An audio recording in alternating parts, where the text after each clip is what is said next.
أما بعد فقد قال الله تعالى في كلامه المجيد يا أيها الذين آمنوا اتقوا الله حق تقاته ولا تموتن إلا وأنتم مسلمون।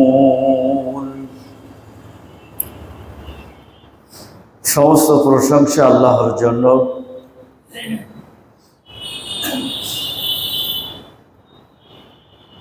শতকোটি দরুদ ও সালাম বর্ষিত হোক প্রিয় নবী মুহাম্মদুর রাসূলুল্লাহ সাল্লাল্লাহু আলাইহি ওয়াসাল্লামের উপর। আল্লাহ রাব্বুল আলামিন বলেন,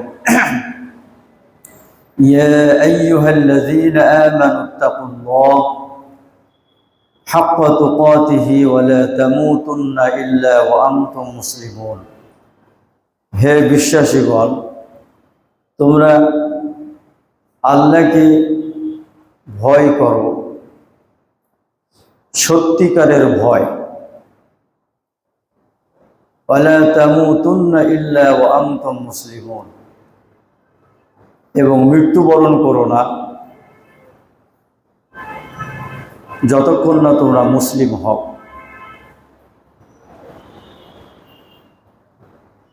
সূরা আলে ইমরানের এই আয়াতে কারিমাটিকে সম্মুখে রেখে আজকের জুম্মায় আপনাদের সম্মুখে আলোচনা করব আজ শাওয়ালের প্রথম জুম্মা।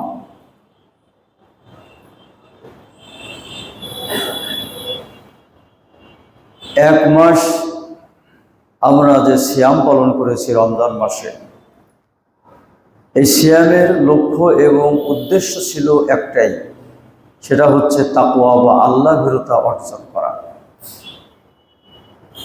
আর আল্লাহ তাআলা সেই কথাই বলছেন যে তোমরা আল্লাহকে যথাযথভাবে ভয় করো এবং মুসলিম না হয়ে মৃত্যুবরণ করো না। আজকের জুম্মায় আমি আপনাদের সম্মুখে আলোচনা করব যে আল্লাহকে ভয় করা বা তাকওয়া এই জিনিসটা কি, তার স্বরূপটা কেমন, যে জিনিসটা অর্জনের জন্য আল্লাহ পাক আমাদেরকে বারবার নির্দেশ দিচ্ছে, সেই ব্যাখ্যা আল্লাহ পাক যতটুকু আমাকে তৌফিক দান করেন আমি প্রদান করার চেষ্টা করব ইনশাআল্লাহ। আল্লাহ ভীরুতা বা তাকওয়া বলতে আমরা কি বুঝি? এই আয়াতের হাদিস ভিত্তিক যে ব্যাখ্যাটি এসছে, আমরা সেই হাদিসটি আগে শ্রবণ করি, তাহলে তাকওয়া বা আল্লাহ ভীরুতার ব্যাখ্যা বা স্বরূপটা কেমন আমরা বুঝতে পারব। আব্দুল্লাহ ইবনে মাসউদ রাদিয়াল্লাহু তাআলা আনহু হতে হাদিসটি বর্ণিত। আল্লাহ রাসূল বলছেন, ইস্তাহিউ মিনাল্লাহি হাক্কাল হায়া, তোমরা আল্লাহকে লজ্জা করো সত্যিকারের লজ্জা। তখন সাহাবা ইকরাম বললেন যে ক্বালা কুলনা ইয়া রাসূলুল্লাহ ইন্না লা নাস্তাহি আলহামদুলিল্লাহ। সাহাবা ইকরাম বলছেন, হে আল্লাহর রাসূল, আমরা তো আল্লাহকে লজ্জা করি আলহামদুলিল্লাহ। আল্লাহ রাসূল তখন বললেন, লাইসা যাকা, আসলে আল্লাহকে লজ্জা বলতে যা বোঝায় তোমরা সেটা বুঝতে পারো না, তোমরা যেটা বুঝেছো বিষয়টা আসলে তা নয়।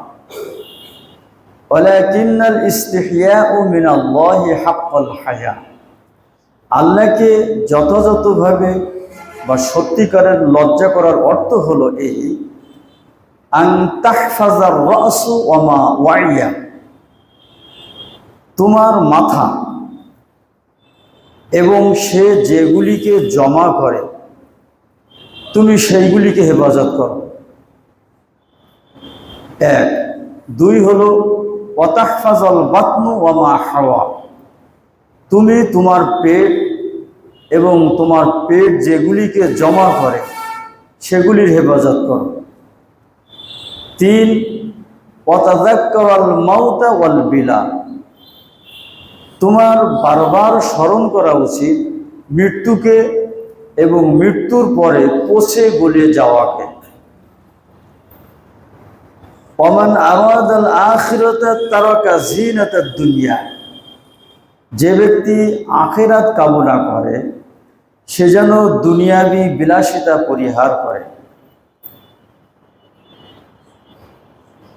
ফামান ফাআলা যালিকা ফাকাদ ইসতাহইয়া মিনাল্লাহি হাক্কাল হায়া, যে ব্যক্তি এই চারটি কাজ করবে, এই চারটি বিষয়ের হেফাজত করবে, সেই ব্যক্তি প্রকৃতপক্ষে আল্লাহকে লজ্জা করল।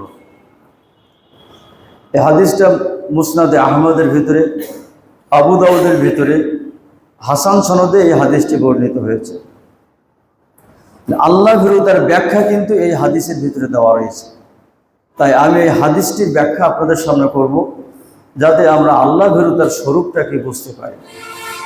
তাহলে হাদিসের প্রথম অংশে কি বলা হচ্ছে, যে ইস্তাহিউ মিনাল্লাহি হাক্কাল হায়া, তোমরা আল্লাহকে লজ্জা করো সত্যিকারের লজ্জা। এর অর্থ হলো, এই হাদিসের ব্যাখ্যায় বলা হচ্ছে, এর অর্থ হচ্ছে এই যে তোমরা আল্লাহকে যথাযথভাবে ভয় করো এবং শ্রদ্ধা করো। ব্যাখ্যা বুঝতে পারছেন তো?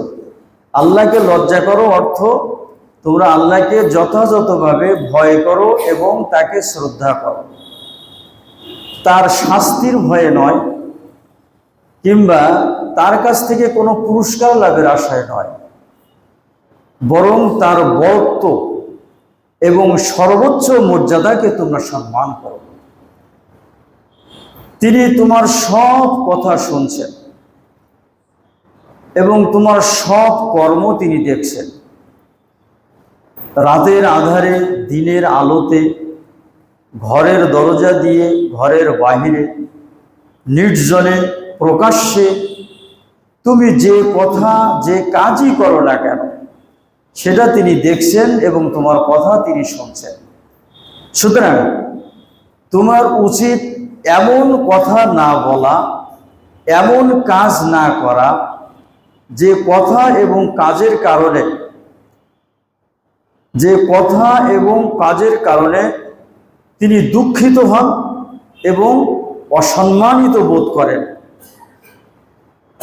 যে কথা এবং কাজের কারণে আল্লাহ রাব্বুল আলামিন তিনি দুঃখিত হন এবং অসম্মানিত বোধ করেন।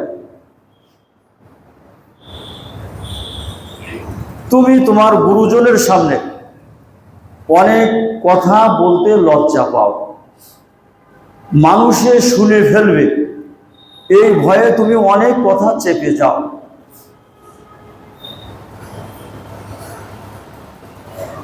তাহলে যিনি তোমার ভিতর বাহির সব খবর রাখেন, তুমি কেন তাকে লজ্জা করবে না? তুমি কেন তাকে ভয় করবে না?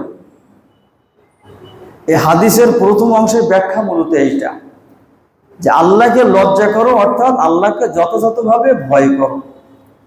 যেমন তুমি মানুষকে ভয় করো, গুরুজনের সামনে অনেক কথা বলতে লজ্জা পাও, অনেক কাজ করতে লজ্জা পাও, লোকজনের সামনে অনেক কথা বলতে লজ্জা পাও, অনেক কথা বলতে তুমি ভয় পাও, অনেক কথা তুমি চেপে যাও।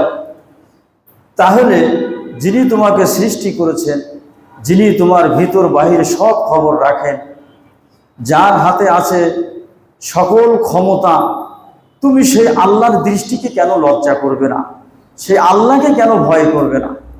হাদিসের প্রথম অংশের ব্যাখ্যা মূলত এটা এই পর্যন্ত শুনে রাখুন, পরবর্তী আলোচনা পরে করছি।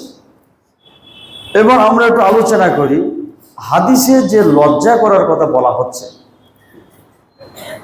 এই লজ্জা হচ্ছে মূলত 3 প্রকার, এটা ভালো করে মনে রাখবেন। এই লজ্জা বা ভয় হলো 3 প্রকার। প্রথম হচ্ছে নিজেকে লজ্জা করা বা ভয় করা, ভালো করে শুনবেন। দ্বিতীয় হলো আল্লাহকে লজ্জা করা এবং ভয় করা। তৃতীয় হচ্ছে মানুষকে লজ্জা করা এবং ভয় করা। এই লজ্জা হলো 3 প্রকার। প্রথম প্রকারের যে লজ্জা অর্থাৎ নিজেকে লজ্জা করা, এ ব্যাপারে মানুষ বড় বেপরোয়া। মানুষ নির্জনে, গোপনে, এমন অনেক কাজ করে, সে মনে করে যে তার এই কাজের কোনো সাক্ষী নেই, কেউ দেখছে না, অথচ অনেকগুলি অবিচ্ছেদ্য সাক্ষী তার সাথেই থাকে, কিন্তু সে সেগুলিকে পরোয়া করে না। যে সাক্ষীগুলি তার থেকে কখনোই বিচ্ছিন্ন হয় না, সর্বক্ষণ তার সাথে থাকে, সেই অবিচ্ছেদ্য সাক্ষীগুলি কি? সে অবিচ্ছেদ্য সাক্ষী হচ্ছে তার মুখ, তার দেহ চর্ম, তার অঙ্গ প্রত্যঙ্গ, এগুলি সব তার সাথে থাকে। মানুষ চুরি করে, অনেক অপরাধ করে, মনে করে কেউ দেখছে না, কিন্তু এগুলি তার কর্মের সাক্ষী। সূরা ইয়াসিনে আল্লাহ তাআলা বলছেন, আল ইয়াউমা নাখতিমু আলা আফওয়াহিহিম ওয়া তুকাল্লিমুনা আইদিহিম ওয়া তাশহাদু আরজুলুহুম বিমা কানু ইয়াকসিবুন। আল্লাহ পাক বলছেন, আমি আজ তার জবান বন্ধ করে দেব, আমি তার জবান বন্ধ করে দেব। ওয়া তুকাল্লিমুনা আইদিহিম, তার হাত আমাদের সাথে কথা বলবে, আল্লাহ তাআলা বলছেন। ওয়া তাশহাদু আরজুলুহুম, এবং তার পা সাক্ষ্য দেবে, তার কর্মের সাক্ষ্য দেবে। হাত বলবে আল্লাহ আমার দ্বারা এই কাজ করেছিল, পা বলবে আল্লাহ আমি সাক্ষী, আমার দিয়ে হেঁটে সে অমুক জায়গায় গিয়েছিল। তাহলে আমার হাত, আমার পা, আমার দেহের চামড়া আমার কর্মের সাক্ষী। সূরা হামিম সাজদার ভিতরে আল্লাহ তাআলা বলছেন, হাত্তা ইযা মা জাউহা শাহিদা আলাইহিম সামউহুম ওয়া আবসারুহুম ওয়া জুলুদুহুম বিমা কানু ইয়ামালুন। আল্লাহ তাআলা বলছেন যে অপরাধীদেরকে যখন জাহান্নামের দিকে হাঁকিয়ে নিয়ে যাওয়া হবে, তখন তাদের তাদের কর্ণ, শাহিদা আলাইহিম সামউহুম, তাদের কর্ম, তারপরে ওয়াজুলুদুহুম, তাদের দেহ চর্ম, তাদের হাত, তাদের পা, তাদের কর্মের সাক্ষ্য দেবে আল্লাহর কাছে। ক্বালু আনতাকানা আল্লাহুল্লাযী আনতাকা কুল্লা শাই। তখন তারা তাদের দেহের দিকে তাকিয়ে বলবে, হে আমাদের অঙ্গ প্রত্যঙ্গ, হে আমাদের দেহ চর্ম, তোমরা কেন আজ আমাদের বিরুদ্ধে আল্লাহর কাছে সাক্ষী দিলে? দুনিয়াতে তোমাদের কত যত্ন করতাম, সাবান মাখাতাম, শ্যাম্পু মাখাতাম, তেল মর্দন করতাম, কত যত্ন করতাম দুনিয়াতে তোমাদের, আর আজকে তোমরা আমাদের বিরুদ্ধে আল্লাহকে সাক্ষী দিলে। তখন তারা বলবে আনতাকানা আল্লাহুল্লাযী আনতাকা কুল্লা শাই। তখন তারা জবাব দেবে যে দুনিয়াতে আল্লাহ তাআলা আমাদের কথা বলার শক্তি দেয়নি, আজ আল্লাহ তাআলা আমাদের জবান খুলে দিয়েছেন, অতএব আল্লাহর সামনে সত্য সাক্ষ্য দেওয়া ব্যতীত আমাদের আর কিছু করার নাই। তাহলে মানুষের গোপন মন্দ কর্মের সাক্ষী হচ্ছে তার হাত, তার পা, তার দেহ চর্ম, এগুলো তার অবিচ্ছেদ্য সাক্ষী। এগুলিকে ভয় করতে হবে এবং এগুলিকে লজ্জা করতে হবে, এগুলি কিন্তু কিয়ামতের দিন আল্লাহর কাছে সাক্ষী দিবে। মানুষের গোপন মন্দ কর্মের সময় দ্বিতীয় সাক্ষী থাকেন আল্লাহ। আল্লাহ চক্ষুকে ফাঁকি দেওয়ার ক্ষমতা আছে কারণ? আল্লাহর দৃষ্টি, মানুষ সবসময় আল্লাহর দৃষ্টির সম্মুখে থাকে, সে গোপনে প্রকাশ্যে যাই করুক আল্লাহ তাআলা সেটা দেখেন। আল্লাহ তাআলা সূরা আলাকের ভিতরে বলেছেন, আলাম ইয়ালাম বিআন্নাল্লাহা ইয়ারা। সে কি জানে না যে আল্লাহ তাআলা তাকে দেখছেন? একজন আরবি কবি বলছেন, ওয়াইযা খলাউতা বিরিবাতিন ফি যুলমা ওয়ান নাফসু দাইয়াতুন ইলা তুগয়ান ফাস্তাহি মিন নাযারিল ইলাহি ওয়া কুল্লাহা ইন্নাল্লাযী খলাকায যালামা ইয়ারানি। একজন কবি বলছেন, যখন তুমি অস্থির হয়ে অন্ধকারে লুকাবে, ওয়ান নাফসু দাইয়াতুন ইলা তুগয়ান, আর প্রবৃত্তি সর্বদা অবদ্ধতার দিকেই আহ্বানকারী, ফাস্তাহি মিন নাযারিল ইলাহি ওয়া কুল্লাহা, ঠিক সেই সময় তুমি আল্লাহর দৃষ্টিকে লজ্জা করো, অর্থাৎ আল্লাহর দৃষ্টিকে তুমি ভয় করো। ওয়া কুল্লাহা, এবং তুমি তোমার প্রবৃত্তিকে বলো, ইন্নাল্লাযী খলাকায যালামা ইয়ারানি, নিশ্চয়ই যিনি এই অন্ধকারকে সৃষ্টি করেছেন সে কিন্তু তোমাকে দেখছেন। বল আলহামদুলিল্লাহ। তাহলে অন্ধকারে যায় আর যেখানে যায় আল্লাহর দৃষ্টিকে কখনোই, আল্লাহর দৃষ্টি থেকে আমরা আড়াল হতে পারবো না। তাতে মানুষের গোপন মন্দ কর্মের প্রধান সাক্ষী হলেন আল্লাহ। এরপরে তৃতীয় লজ্জা বা ভয় হচ্ছে মানুষকে লজ্জা করা বা ভয় করা। হযরত সাঈদ ইবনে ইয়াজিদ আল আজদি রাদিয়াল্লাহু তাআলা আনহু একদিন আল্লাহ রসুলকে বলছেন, হে আল্লাহ রসুল, আউসিনি, আপনি আমাকে উপদেশ দিন। আল্লাহ রসুল তখন তাকে উপদেশ দিচ্ছেন, উসিকা বিতাকওয়াল্লাহ ওয়া আন তাস্তাহি মিনাল্লাহ কামা ওয়া আন তাস্তাহিয়া মিনাল্লাহ কামা তাস্তাহি রাজুলান সালিহাম মিন কওমিক।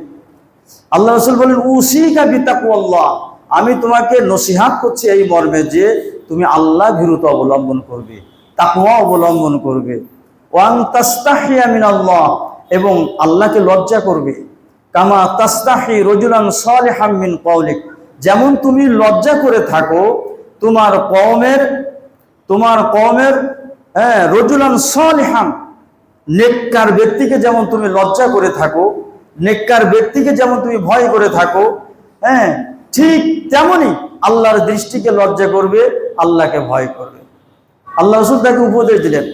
এর চেয়ে মূল্যবান উপদেশ আর হয় কি? আল্লাহকে ভয় করার, আল্লাহকে লজ্জা করার উপমা আল্লাহ রাসূল কিভাবে দিলেন? তুমি যেমন তোমার কওমের রাজুলান সালিহা, নেককার ব্যক্তিকে লজ্জা করো, নেককার ব্যক্তিকে ভয় করো, তার সামনে কোনো পাপ করতে, ঠিক অনুরূপ আল্লাহর দৃষ্টিকে লজ্জা করো, আল্লাহকে ভয় করো। এটি একটি মূল্যবান উপদেশ, এতে কোনো সন্দেহ নেই।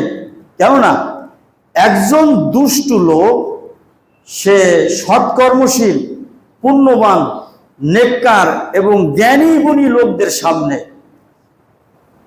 একজন দুষ্টু লোক সর্বদা পুণ্যবান এবং জ্ঞানী গুণী ব্যক্তিদের সামনে প্রকাশ্যভাবে কোনো অন্যায় করতে সে লজ্জা পায় বা ভয় পায়, ঠিক না? আমার কথা ঠিক কিনা? ভয় পায়। এই ভয়টুকু যদি তার ভিতরে না থাকে, এই লজ্জাটুকু যদি তার ভিতরে না থাকে, তার ভিতরে কোনো ঈমানই নেই। আল্লাহ রাসূল বলছেন, ইযা লাম তাস্তাহি ফাসবির মা শিতা, তোমার ভিতরে যদি লজ্জা না থাকে তাহলে তুমি যা খুশি তাই করবে। কে জ্ঞানী গুণী, কে নেককার, আর কে সাধারণ মানুষ, কে পশু, কে শিশু, তোমার কাছে সবই সমান মনে হবে। পাশ্চাত্য দেশগুলি লজ্জা শরমের মাথা খেয়েছে বলে তাদের অবস্থা কি আপনারা তো জানেন। তাদের অবস্থায় খুতবায় দাঁড়িয়ে মুখে বলা যায় না। তো যাই হোক, লজ্জা শরম যখন উঠে যাবে তখন মানুষের এইটাই হবে, এই অবস্থায় হবে।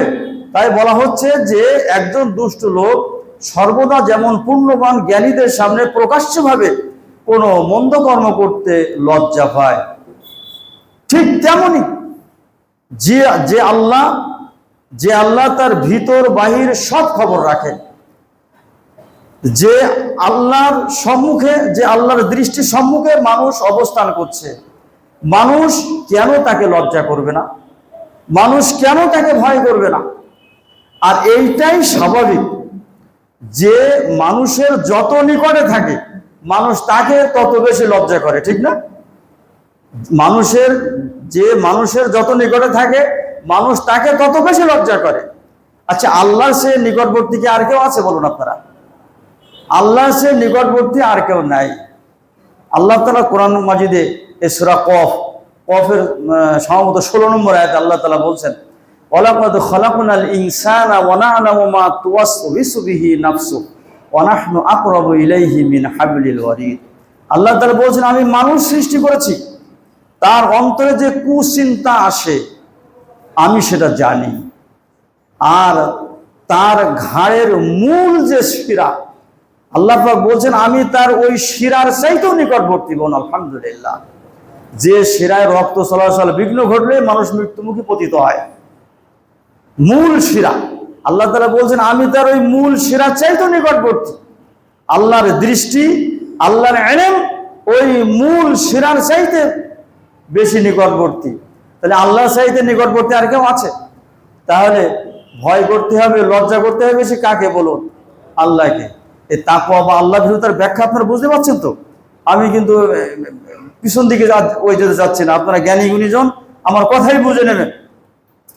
তাকওয়া বা আল্লাহ ভীরুতার স্বরূপ হলো এই, তাকওয়া বা আল্লাহ ভীরুতার স্বরূপ হলো এই। বিগত দিনে বৃষ্টি বিঘ্নিত ঘনঘটাপূর্ণ আবহাওয়ার মধ্যে পাহাড়ের গুহায় আটকে যাওয়া যে 3 যুবকের কাহিনী বুখারী এবং মুসলিমে বর্ণিত হয়েছে, দীর্ঘ কাহিনী। ওই 3 যুবকের মধ্যে একজন ছিল ওই যুবক যে গোপনে তার প্রেমিকার সাথে যৌন কর্মে লিপ্ত হওয়ার পূর্ব মুহূর্তে তার প্রেমিকা তার মুখে হাত দিয়ে বলেছিল, ইয়া আব্দুল্লাহ ইত্তাকিল্লাহ, হে আল্লাহর বান্দা তুমি আল্লাহকে ভয় করো। বাস এতেই সিদ্ধান্ত হয়েছিল। সেদিন ওই গোপনে নির্জনে সে ওই তার প্রবৃত্তির কামনা পূরণ থেকে বিরত হয়েছিল। সেই দিন তার প্রেমিকার কথা শুনে আল্লাহর ভয় তার ভিতরে এসে গিয়েছিল। সেদিন সে আল্লাহর দৃষ্টিকে লজ্জা করেছিল। আর তার পুরস্কার স্বরূপ আল্লাহ রাব্বুল আলামিন তাদের পাহাড়ে আটকে যাওয়া যে গুহার মুখ, ওই মুখের যে বিশাল পাথর গিয়ে আটকে দিয়েছিল, ওই পাথরটি আল্লাহ তাআলা তার রহমতের দরিয়ায় জোশ মেরেছিল, পাথরটিকে আল্লাহ তাআলা সরিয়ে দিয়েছিলেন। আর তারা সাক্ষাৎ মৃত্যু থেকে সেদিন বেঁচে গিয়েছিল। বলুন আলহামদুলিল্লাহ। এই যে আল্লাহকে যারা ভয় করে, যারা আল্লাহর দৃষ্টিকে লজ্জা করে, তাদের পুরস্কার এইরকমই হয়ে থাকে। কোরআন মাজিদে সূরা তলাকের ভিতরে আল্লাহ তাআলা বলেছেন, ওয়ামাই ইয়াত্তাকিল্লাহা ইয়াজআল লাহু মাখরাজা। যে ব্যক্তি আল্লাহকে ভয় করলো, আল্লাহ পাক তার চলার পথ বিপদ মুক্ত করে দেন। বলুন আলহামদুলিল্লাহ। ওই সূরা তলাকের আরেকটি আয়াত আল্লাহ তাআলা বলছেন, ওয়ামাই ইয়াত্তাকিল্লাহা ইয়াজআল লাহু মিন আমরিহি ইসরা। আল্লাহ তাআলা বলছেন, যে ব্যক্তি আল্লাহকে ভয় করলো, আল্লাহর দৃষ্টিকে লজ্জা করলো, আল্লাহ তাআলা তার সমস্ত কর্মগুলিকে সহজ করে দেন। বলুন আলহামদুলিল্লাহ। তো যারা আল্লাহকে ভয় করে, আল্লাহর দৃষ্টিকে লজ্জা করবে, আল্লাহর রহমত, আল্লাহর দয়া সব সময়, আল্লাহর সাহায্য সব সময় তাদের সাথেই থেকে যাবে, এতে কোনো সন্দেহ নেই। এই গেল হাদিসের প্রথম অংশের ব্যাখ্যা। তার পরবর্তী অংশে আসেন, আমি শুধু হাদিসটিকেই সামনে রেখে আপনাদের সম্মুখে আলোচনা করব। এবার আল্লাহকে লজ্জা করার চারটি বিষয় হাদিসে বর্ণিত হয়েছে। হাদিসে বর্ণিত চারটি কাজকে আল্লাহকে লজ্জা করার প্রধান বিষয় হিসাবে উল্লেখ করা হয়েছে। প্রথমটা কি? প্রথমটা হচ্ছে আন তাহফাজার রাসু ওয়া মা ওয়াইয়া। আল্লাহকে ভয় করার যে চারটি বিষয় কাজ, সেটা হচ্ছে, প্রথমটা হলো মাথা এবং তার মধ্যে সঞ্চিত বিষয়গুলিকে সংরক্ষণ করা। এর অর্থটা কি? এর অর্থটা তো আমাদের বুঝতে হবে নাকি? এর দুইটা অর্থ আছে, এর দুইটা দিক আছে। একটা হলো স্থূল দিক, আর একটা হলো আধ্যাত্মিক বা নৈতিক দিক। স্থূল দিকটা হলো এই যে মাথা এবং তার সাথে সংশ্লিষ্ট যেগুলি আছে, যেমন চুল, আপনার চোখ, কান, নাক, মুখ, এই অঙ্গ প্রত্যঙ্গ, মাথার সংশ্লিষ্ট এই প্রত্যঙ্গগুলিকে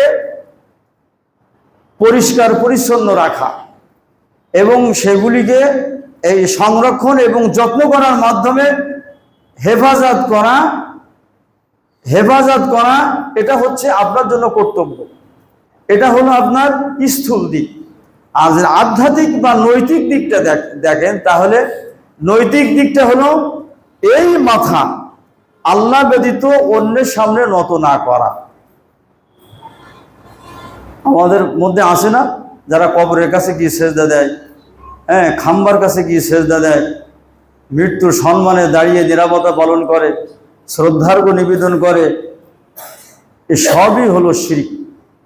তাই বলা হচ্ছে যে এই মাথা আল্লাহ ব্যতীত অন্য কারোর সামনে নত না করা, এবং মাথা ও তার সংশ্লিষ্ট যে সমস্ত অঙ্গ প্রত্যঙ্গগুলো আছে সেগুলিকে আল্লাহর অবাধ্যতা থেকে বিরত রাখা, সর্বাত্মকভাবে চেষ্টা করা।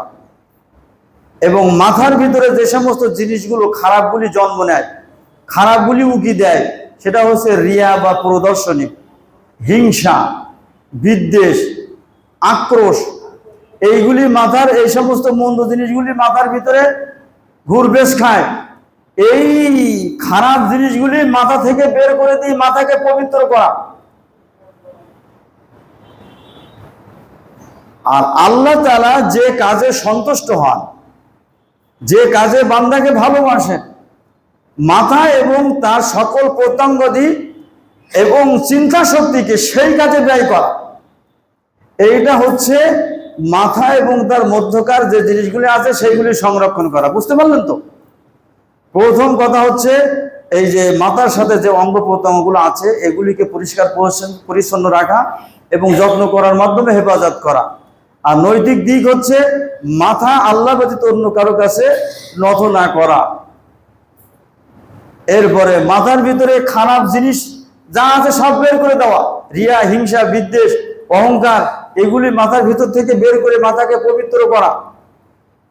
এরপরে মাথা দিয়ে যখন চিন্তা করতে হবে তখন দেখতে হবে যে আমার এই চিন্তাটা বা আমি মুখে যে কথাটা বলছি, মুখ দিয়ে যখন কথা বলবো তখন চিন্তা করতে হবে যে আমার এই কথাটা মিথ্যা হচ্ছে কিনা, গীবতমূলক হচ্ছে কিনা, তহমতমূলক হচ্ছে কিনা, গালিগালাজ মুক্ত হচ্ছে কিনা, এটা চিন্তা ভাবনা করতে হবে।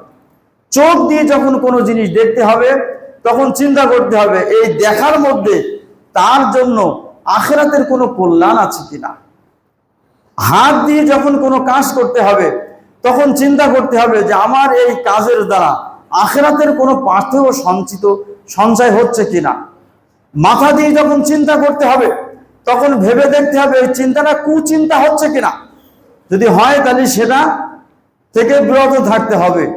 আল্লাহ পাক সূরা বানী ইসরাঈলের ভিতরে বলছেন, ওয়ালা তাকফু মা লাইসা লাকা বিহি ইলম ইন্নাস সামআ ওয়াল বাসারা ওয়াল ফুআদা কুল্লু উলাইকা কানা আনহু মাসউলা। আল্লাহ তাআলা বলছেন যে বিষয়ে তোমার কোনো জ্ঞান নেই সেই বিষয়ের পিছে তুমি ছুটোছুটি করো না। তার কারণ কিয়ামতের দিন তোমার কর্ণ, তোমার চক্ষু এবং তোমার হৃদয় কিন্তু আল্লাহর কাছে জিজ্ঞাসিত হবে। তাহলে আমার চক্ষু, আমার কর্ণ, আমার হৃদয়কে আল্লাহ তাআলা জিজ্ঞাসা করবেন যে তোমার চোখ দিয়ে কি দেখতে বলা হয়েছিল, তুমি কি দেখেছিলে? তোমার কান দিয়ে কি শোনার কথা বলা হয়েছিল, তুমি কি শুনেছিলে? তোমার হৃদয়ে কি লালন করার কথা বলা হয়েছিল, তুমি কি লালন করেছিলে? এই সমস্ত বিষয়গুলি কিন্তু আল্লাহ তাআলা অবশ্যই কিয়ামতের দিন বান্দাকে জিজ্ঞেস করবেন। অতএব এই মাথা এবং মাথার ভিতরে যা কিছু আছে সঞ্চিত বিষয়গুলিকে হেফাজত করতে হবে। খারাপিগুলি সব বের করে দিয়ে ওখানে ভালো জিনিসগুলি মাথায় লালন করতে হবে। আর দ্বিতীয়টা কি বলা হচ্ছে, ওয়াতাহফাজাল বাতনু ওয়া মা হাওয়া, তোমার পেট এবং যেগুলিকে সে জমা করে তার হেফাজত করো। এর অর্থটা কি? এর অর্থ হচ্ছে পেটের মধ্যে হারাম খাদ্য সঞ্চয় না করা বা হারাম খাদ্য না ঢোকানো। পেটের সাথে সংশ্লিষ্ট আছে যে অঙ্গগুলো, যেমন হৃদয়, আপনার গুপ্ত অঙ্গ, আপনার হাত, আপনার পা, এগুলো পেটের সাথে সংশ্লিষ্ট।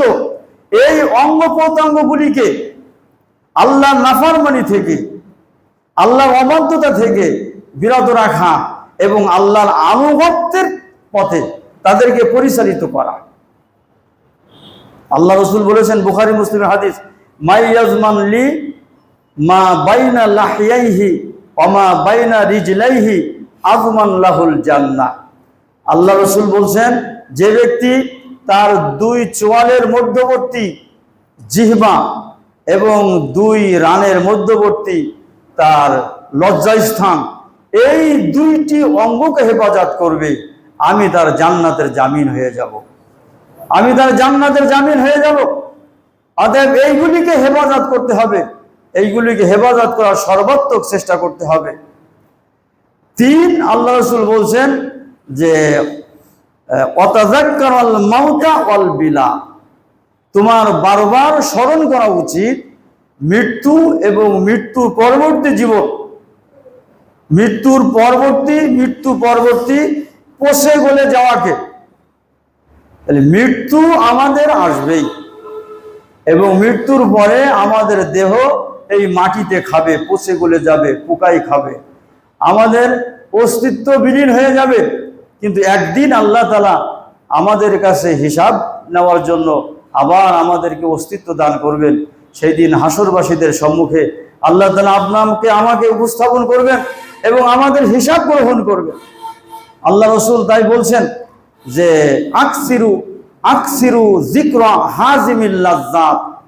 আল্লাহ রাসূল বলছেন যে তোমরা জীবনের স্বাদ বিনষ্টকারী, ধ্বংসকারী মৃত্যুকে বেশি বেশি স্মরণ করো। সাদ্দাদ বিন আওস রাদিয়াল্লাহু তাআলা আনহু তিনি অত্যন্ত আল্লাহ ভীরু ব্যক্তি ছিলেন। এই ব্যক্তি রাতে যখন বিছানায় গিয়ে যা শুয়ে পড়ে যখনই তার জাহান্নামের কথা স্মরণ আসতো, তখন তিনি বিছানার উপরে কড়াইয়ের উপরে রাখা তপ্ত দানার মতো ছটফট করতেন জাহান্নামের ভয়ে। এক পর্যায়ে বিছানা থেকে উঠে বসতেন, বিছানা থেকে উঠে বসে আকাশের দিকে তাকিয়ে আল্লাহকে লক্ষ্য করে বলতেন, আল্লাহুম্মা ইন্না জাহান্নামা তাদানি আলা আবু, হে আল্লাহ, জাহান্নাম আমার ঘুম কেড়ে নিয়েছে, আমি ঘুমোতে পারছি না। সাথে সাথে রসুলের হাদিস তার মনে পড়ে গেল, জাহান্নাম থেকে বাঁচার উপায় কি? আল্লাহ রসুল বলেছেন, আইনান লা তামাসসুহুমান নার, আইনুন বাকাত মিন খাশিয়াতিল্লাহ ওয়া আইনুন বাতাত তাহরুসু ফি সাবিলিল্লাহ। আল্লাহ রসুল বলেছেন, দুইটি চক্ষুকে জাহান্নামের আগুন স্পর্শ করবে না। এক হলো ওই দুইটি চক্ষু যে চক্ষু দিয়ে আল্লাহর ভয়ে পানি বেরিয়ে আসে, ওই চোখ ওই ব্যক্তিকে কখনোই জাহান্নামের আগুন স্পর্শ করবে না। সাদ্দাদ বিন আওস রাদিয়াল্লাহু তাআলা আনহু বিছানা থেকে উঠে উজু করে মুসাল্লায় দাঁড়িয়ে যেতেন, সারা রাত আল্লাহর ইবাদত করতেন, রুকু সাজদায় এত বেশি কাঁদতেন, চোখ দিয়ে অঝরে পানি পড়তো, দাড়ি ভিজে গায়ের পোশাক পর্যন্ত ভিজে যেত। তিনি আল্লাহর ভয়ে এইভাবে কাঁদতেন। এই সাদ্দাদ বিন আওস রাদিয়াল্লাহু তাআলা আনহু একদিন আল্লাহ রসুলের কাছে গিয়ে জিজ্ঞাসা করছেন, হে আল্লাহ রসুল, আইয়ুল মুমিনিন আকিয়াস, হে আল্লাহ রসুল, সবচেয়ে বিচক্ষণ মুমিন কোন ব্যক্তি?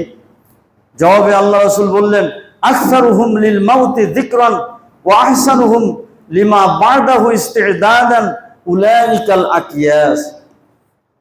আল্লাহ রসুল বলছেন, বিচক্ষণ মুমিন হলো সেই যে আকসারুহুম লিল মাউতি যিকরান, যে ব্যক্তি মৃত্যুকে বেশি বেশি স্মরণ করে, ওয়া আহসানুহুম লিমা বা'দাহু ইস্তি'দাদান, এবং মৃত্যু পরবর্তী জীবনের জন্য সর্বাধিক সুন্দর প্রস্তুতি গ্রহণ করে, সেই ব্যক্তি হলো বিচক্ষণ মুমিন,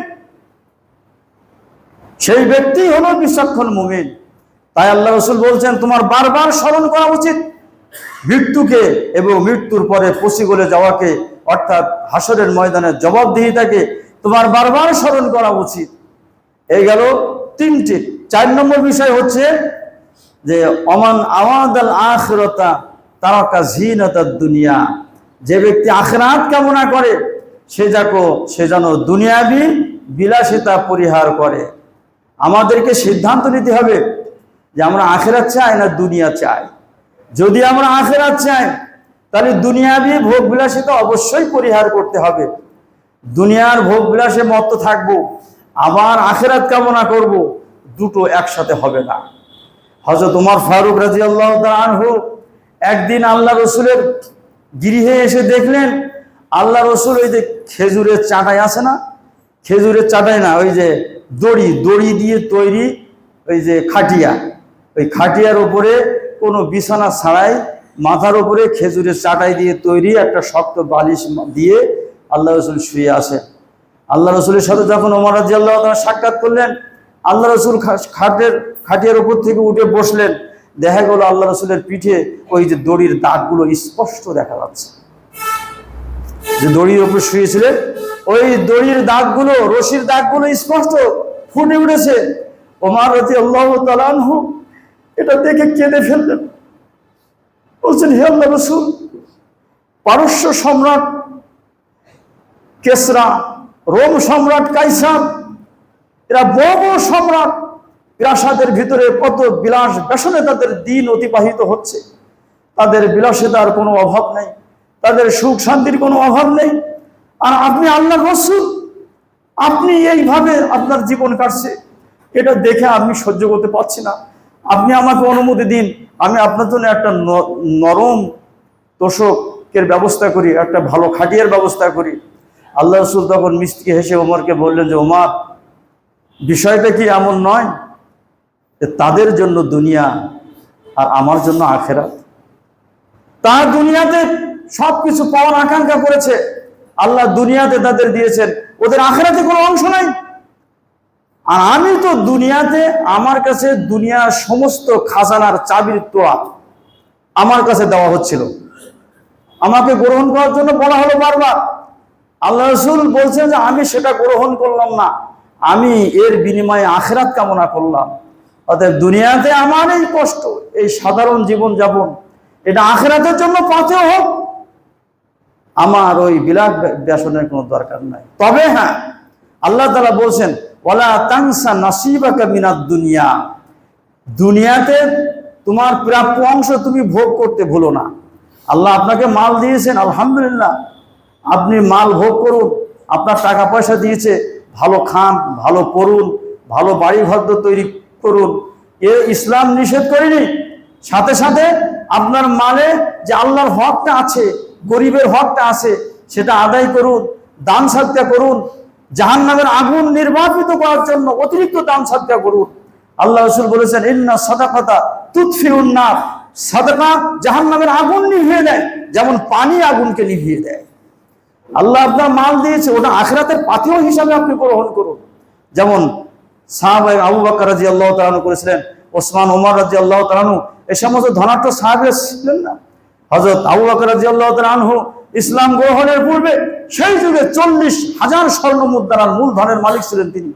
ইসলাম গ্রহণ করার পরে আল্লাহর রাস্তায় ব্যয় করতে করতে, মুসলিম গোলামদের আজাদ করতে করতে এক পর্যায়ে তিনি নিঃস্ব হয়ে গেলেন।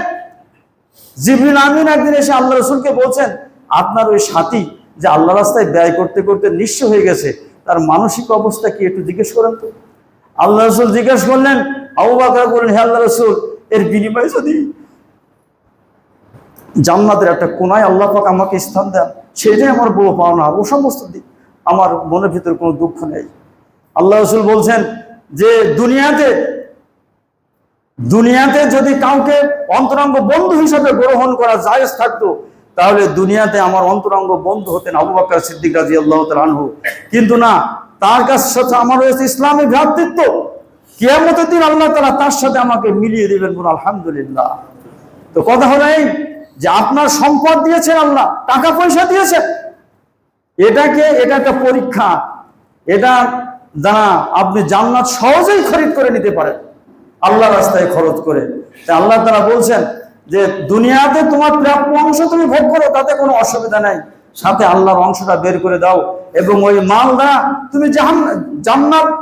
তুমি জান্নাত খরিদ করো।